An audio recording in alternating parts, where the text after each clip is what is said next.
సంక్రాంతి రోజు రిలీజ్ అయిన movie posters దగ్గరకొద్దాం. ముందుగా ధనుష్ అండ్ నిత్య మీనన్ కలిసి వాళ్ళ కొత్త మూవీ అయిన 'ఇడ్లీ కడ' నుంచి మూవీ పోస్టర్ రిలీజ్ చేశారు. తర్వాత విశ్వక్ సేన్ న్యూ మూవీ అయిన 'లైలా' నుంచి కొత్త లుక్ అండ్ టీజర్ కూడా రిలీజ్ చేస్తున్నారు.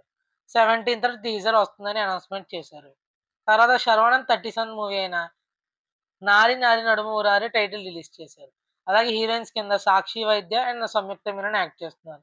డైరెక్టర్ అయితే మన సామాజిక వర్గంలో తీసిన రామ్ అబ్బవరం. అలాగే పవన్ కళ్యాణ్ న్యూ మూవీ అయిన 'హరిహర వీరమల్లు' నుంచి ఒక సాంగ్ ప్రోమో రిలీజ్ చేశారు. సాంగ్ నేమ్ వచ్చేసి 'మాట వినాలి'. ఫుల్ సాంగ్ 17థ్ రిలీజ్ చేస్తామని గ్లిమ్స్‌లో చూపించారు. తర్వాత మన ప్రభాస్ న్యూ మూవీ అయిన 'రాజాసాబ్' నుంచి కొత్త పోస్టర్ రిలీజ్ చేశారు. మూవీ లుక్‌లో ప్రభాస్ హ్యాండ్సమ్‌గా ఉన్నాడు. తర్వాత 'తండేల్' నుంచి ఒక కొత్త మూవీ పోస్టర్ రిలీజ్ చేశారు. ఇంకా 'భైరవం' మూవీ నుంచి ఒక కొత్త పోస్టర్ రిలీజ్ చేశారు. ఈ మూవీలో నారా రోహిత్, బెల్లంకొండ శ్రీనివాస్, మంచు మనోజ్ యాక్ట్ చేస్తున్నారు.